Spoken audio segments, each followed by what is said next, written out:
Assalamualaikum, selamat datang ke channel ni.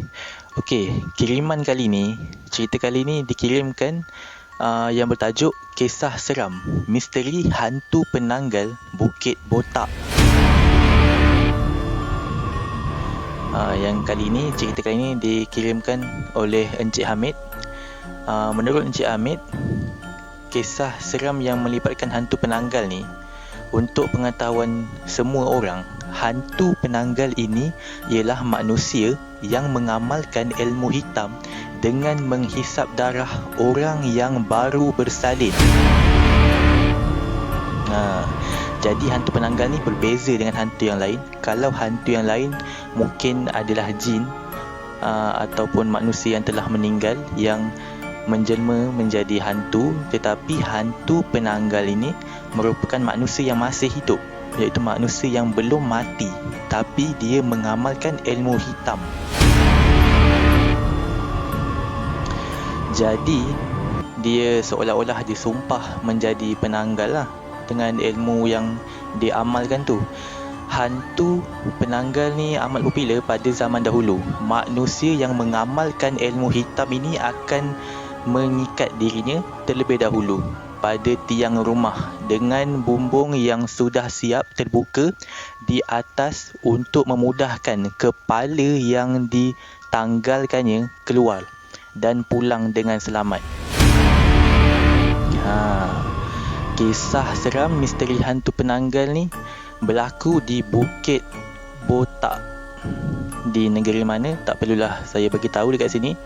Sewaktu umur saya 10 tahun, saya menetap di BLK 1 Bukit Botak, West F8.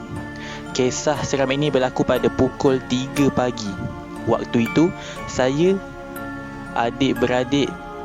dan adik-beradik tidur di ruang tamu dan emak saya sedang menjahit di kawasan dapur.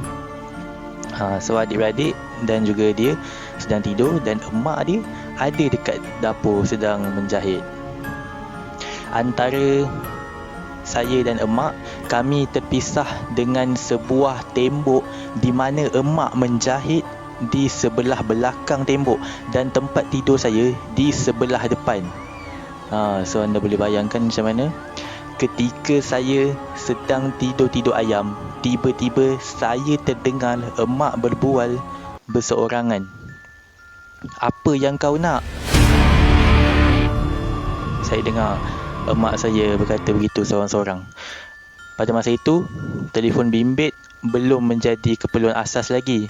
Yang ada hanya telefon rumah yang berada di ruang tamu.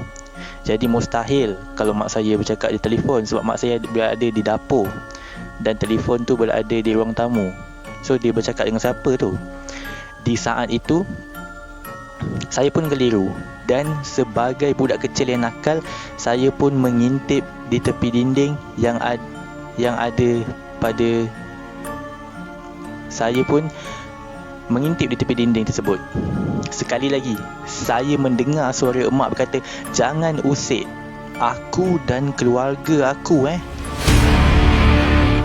kata mak saya masa tu. Saya masih muskil dengan siapa mak saya berbual tu. Pertanyaan saya dijawab apabila saya mendengar satu suara yang menakutkan dari tingkap dapur. Bunyi efek suara itu berdengung dengan kuat. Namun cara perbualan suara itu seperti orang yang pelat.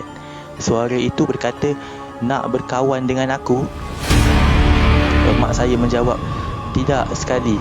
Aku manusia, engkau syaitan," kata mak saya ketika itu.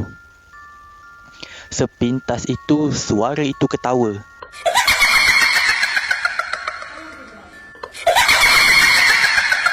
Dan yang paling ganjil itu, saya cuba mencari-cari di mana suara itu. Namun apa yang saya nampak tak akan saya lupakan hingga ke hari ini, walaupun sudah 16 tahun berlalu. Yang saya nampak adalah kepala beserta usus, perut dan hati tergantung.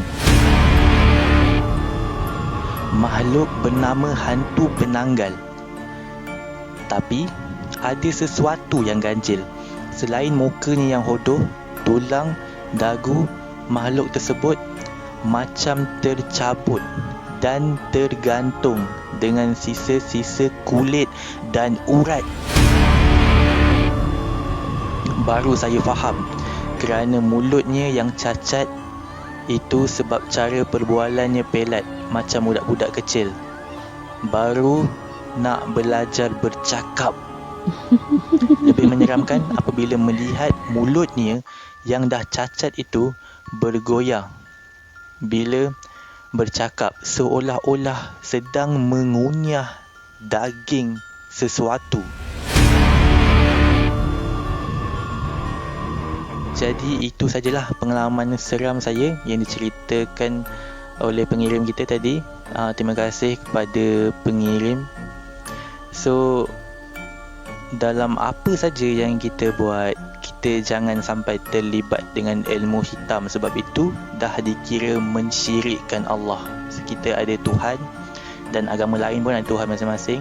So jangan sampai libatkan diri kita dengan ilmu hitam, sebab kalau kita terlibat dengan ilmu hitam, jalan keluar sangat susah. Boleh dikatakan tak ada jalan keluar. Dan kalau nak ubat pun, saya pernah dengar cerita benda ni memang mustahil kalau untuk nak berubat. Jumpa banyak ustaz macam mana pun, dia memang akan kena pakai ilmu hitam tu seumur hidup dia. Ustaz mana-mana pun memang susah untuk nak ubatkan kalau dah kita terjebak dengan ilmu hitam. So sebelum bertindak, fikir dulu dan jangan sampai menduakan Tuhan. Kita sebagai manusia jangan bekerja sama dengan jin ataupun syaitan.